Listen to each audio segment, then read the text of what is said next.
बेटों को हिंदुस्तान की सबसे बड़ी पंचायत लोकसभा में पहुंचा दिया। ये मेरे लिए गौरव की बात है और मैं किन शब्दों में आप सभी का आभार व्यक्त करूं वो मेरे पास शब्द नहीं है। लेकिन मैं इतना जरूर जानता हूं कि मैं पिछले 45 साल से इस विधानसभा में आता रहा। मैं 1980 में छात्र संघ का अध्यक्ष होने के बाद धरती पुत्र मुलायम सिंह यादव को अपना नेता, अपना आदर्श मान करके राजनीति प्रारंभ किया और 1980 के बाद मैं 1984 में इंदिरा गांधी जी का जिस समय इस देश में उनकी हत्या हुई, उस जमाने में कांग्रेस की टूटी बोलती थी। उस समय मेरी उम्र 27 साल थी और 27 वर्ष में मुलायम सिंह जी ने मेरे कंधे पर जिम्मेदारी दी विधानसभा जहानाबाद, जो उस समय घाटमपुर लोकसभा में लग गया था और यहां पर सिकंदर यादव को टिकट दिया। मैंने मुलायम सिंह जी की उंगली पकड़कर राजनीति की शुरुआत की और 1984 में ही धर्म, जाति, दलगत भावनाओं से ऊपर उठकर काम किया और उस 1984 में मुझे विजय श्री मिली। लेकिन ये देश जातियों का देश है, ये देश विभिन्न धर्मों का देश है। इस देश में बाबा साहब भीमराव अम्बेडकर का बनाया हुआ संविधान है। अब वो लोग जो बाबा साहब भीमराव अम्बेडकर के बनाए हुए संविधान में शपथ खाते हैं, भगवान की शपथ खाते हैं, सत्यनिष्ठा की, उनसे कभी उम्मीद नहीं किया जा सकता जो भगवान की और सत्यनिष्ठा की शपथ खाने के बाद पक्षपात करे। मैं पहला शिकार इसलिए हुआ कि मैं मुलायम सिंह यादव को मानता हूं, चौधरी चरण सिंह को मानता हूं, मैं किसानों की बात करता हूं, मजदूरों, दलितों, शोषितों, पिछड़ों, अकलियत के भाइयों की बात करता हूं। इसलिए मैं 1985 में उन सत्यनिष्ठा और ईश्वर की कसम खाने वाले पक्षपाती लोगों का शिकार हुआ और मुझे 108 वोट से कहा गया पराजित हो गए। लेकिन मैं मुलायम सिंह जी को अपना नेता मानकर उस समय पिटीशन हाईकोर्ट का लड़ा और वो हाईकोर्ट का पिटीशन 1989 में तय हुआ। उसी समय इस देश में विश्वनाथ प्रताप सिंह जी उभरते हुए नेता है और मुलायम सिंह यादव जी, विश्वनाथ प्रताप सिंह जी ने मिलकर इस देश में जनता दल की सरकार बनाई। उसमें मैं डिप्टी मिनिस्टर फॉरेस्ट बना। लेकिन इस देश में जब जब किसानों की सरकार आई, जब जब पिछड़े, दलितों, शोषितों, अकलियत के भाइयों को ऊपर उठाने वाली सरकार आई, हमारे देश के कुछ चंद पूंजीपतियों ने उन सरकारों को सदैव गिराने का काम किया। 1990 में विश्वनाथ प्रताप सिंह और मुलायम सिंह की सरकारों ने जब पिछड़ों को आरक्षण दिया, दलितों के आरक्षण में इजाफा किया, किसानों का 10,000 का कर्जा माफ किया, चुंगी समाप्त किया और भारत के बजट का 70% भाग गांव में विकास का जब शुरुआत किया, तब शहजादे भाई यही पूंजीपति लोग, उस समय भाजपा के लोग विश्वनाथ प्रताप सिंह जी की सरकार को गिराने का काम किया और मंडल और कमंडल के नाम पर देश में तबाही मचा। भारत को बहुत पीछे जाना पड़ा। ये देश किसानों का है, ये देश मेहनतकश लोगों का है और विशेष करके ये देश गांव के लोगों का है जो दिन रात मेहनत करते हैं, अथाह मेहनत करते हैं, सूखा, जाड़ा, गर्मी, बरसात को बर्दाश्त करते हुए अपने परिवारों को लगा करके दिन रात मेहनत करके अन्न पैदा करके देश और दुनिया के उन लोगों को भी खाना देने का काम करते हैं, भोजन देने का काम करते हैं जो कोई काम नहीं करते।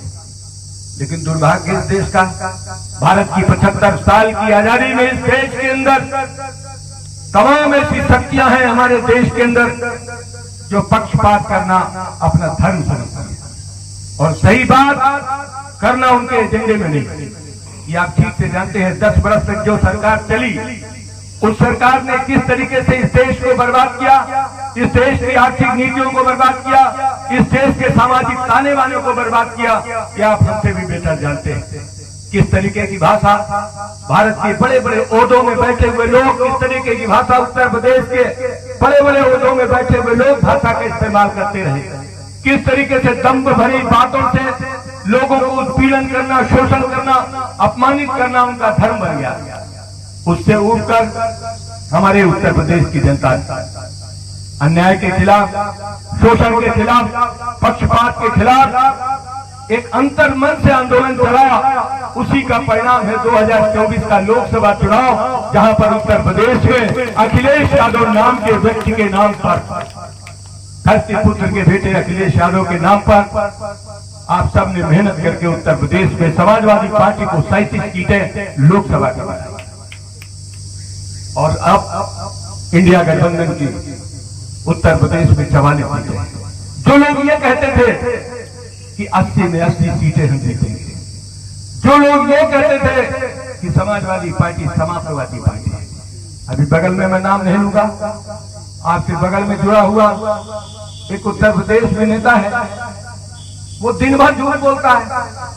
कभी कहता है समाजवादी पार्टी गुंडों की पार्टी, कभी कहता है समाजवादी पार्टी आतंकवादियों की पार्टी, कभी कहता है समाजवादी पार्टी राष्ट्र विरोधी पार्टी, कभी कहता है कि समाजवादी पार्टी समाजवादी पार्टी।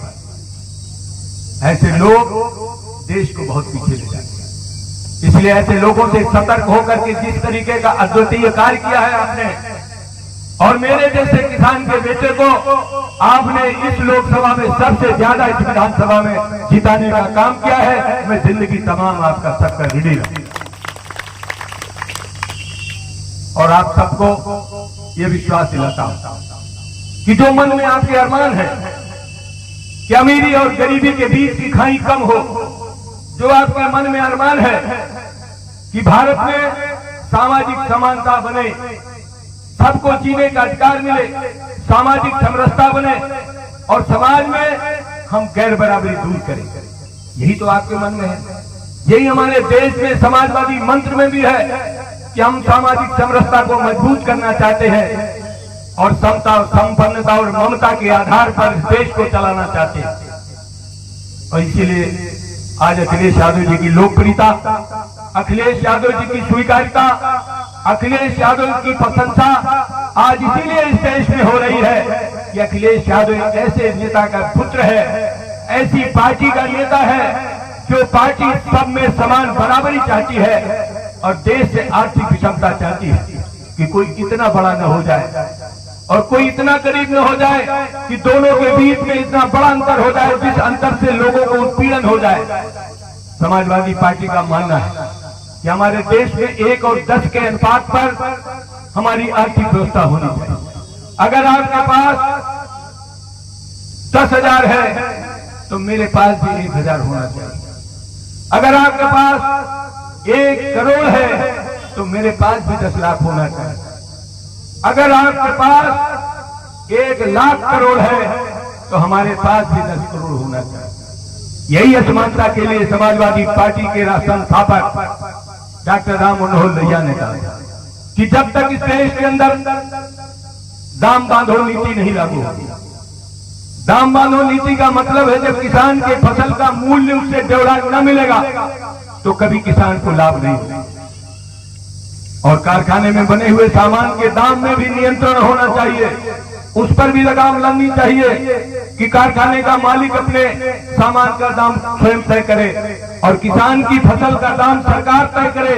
और सरकार कभी ये न सोचे कि किसान को कितना घाटा हो रहा है और झूठे आंकड़ों के आधार पर भारत के किसानों का विकास करने की बात करे। यही तो भारतीय जनता पार्टी ने किया कि हम किसान की आय दोगुना करेंगे, किसान को लागत से जोड़ा देंगे, हम स्वामीनाथन आयोग की रिपोर्ट लागू करेंगे। लेकिन 10 वर्ष में भारतीय जनता पार्टी ने किसानों की दुर्दशा उड़ा दी, किसान घाटे में। इसीलिए किसान आत्महत्या कर रहे हैं। जगह जगह लोग अन्य जानवर से तो परेशान ही है, लेकिन जब उनकी फसल का दाम नहीं मिलेगा, उसको खाद, बीज, पानी, डीजल सब महंगा मिलेगा और उसकी लागत नहीं जोड़ी जाएगी और लागत के हिसाब से जोड़ा नहीं दिया जाएगा तो कभी एक किसान की आर्थिक स्थिति मजबूत नहीं हो सकती है। समाजवादी पार्टी का मानना है ये देश किसानों का है, ये देश मेहनत लोगों का है, तो मेहनत लोगों को उनके परिश्रम का मूल्य मिलना चाहिए। इसीलिए समाजवादी आंदोलन को लोग लाइक करते हैं, पसंद करते हैं। और आज हमारे हुसैनगंज के भाइयों ने जिस तरीके से मुझे आशीर्वाद देकर अपना नुमाइंदा लोकसभा के अंदर भेजने का काम किया है, मैं भाइयों आप सबसे यही कहना चाहता हूं कि जो आपके मन में है वो मेरे भी मन में है, और आपके मन की बात मैं भी जानता हूं और मेरे मन की बात आप भी जानते हैं। हम भाजपा के मन की बात वाले लोग नहीं हैं। जो सड़क में कहेंगे वही सदन में कहेंगे। लेकिन ये दोहरे चरित्र के लोगों ने जो देश के नक्शे को, देश के सामाजिक ताने बाने को, आर्थिक ताने बाने को बर्बाद किया है, उसमें लगाम लगाने का काम आपका ये बेटा, आपका भाई सदन के अंदर। और आज सारे देश की निगाहें, सारी दुनिया की निगाहें भारत की लोकसभा में लगी है कि भारत की लोकसभा में पक्ष भी कमजोर हुआ है और विपक्ष मजबूत हुआ है। लोकतंत्र में पक्ष और विपक्ष होता है। जहां विपक्ष मजबूत होता है वहां पक्ष कभी तानाशाही और पक्षपात नहीं कर सकता है। यही लोकतंत्र का तकाजा है, यही लोकतंत्र का तकाजा है। तो लोकतंत्र की मजबूती के लिए हम सब लोग मिलकर के काम करेंगे। जितने भी लोग यहाँ बैठे हैं, हम डिसिप्लिन में रहकर, अनुशासन में रहकर, मर्यादा में रहकर हम काम करेंगे और सबको गले लगाकर सभी धर्मों का, सभी देवी देवताओं का सम्मान करते हुए, सभी जातियों का सम्मान करते हुए हम काम करेंगे और इस देश को दुनिया के पैमाने पर एक एग्जाम्पल के रूप में, एक उदाहरण के रूप में बनाने का प्रयास करेंगे। यही बाबा साहब भीमराव अम्बेडकर का संविधान, यही बाबा साहब भीमराव का संविधान कहता है। जो संविधान है वो हमारे जीवन जीने की एक नियमावली है, एक शैली है। वो नियम बनाया गया है, उन्हीं नियमों के तहत समाजवादी पार्टी चलती है और समाजवादी आंदोलन चलता है। हम प्रयास करेंगे कि बाबा साहब भीमराव अम्बेडकर के बनाए हुए संविधान के अनुरूप इस देश में काम हो और सबको जीने का हक मिले। इन शब्दों के साथ आपने मेरा सम्मान किया, मेरे हौसला बढ़ाया। मैं आप सबका हृदय से धन्यवाद करते हुए, आप सभी का आभार व्यक्त करते हुए और इस कार्यक्रम का आयोजकों का विशेष धन्यवाद देते हुए उन लोगों का भी धन्यवाद देना चाहता हूं जो दलगत भावना से ऊपर उठकर, इसी क्षेत्र में तमाम ऐसे लोग हैं जो दलगत भावना से ऊपर उठ करके समाजवादी विचारधारा को बल दिया, ताकत दिया। मैं उनका भी धन्यवाद करना चाहता हूं। इन शब्दों के साथ अपनी बात को विराम देता हूं। जय भारत, जय समाजवाद।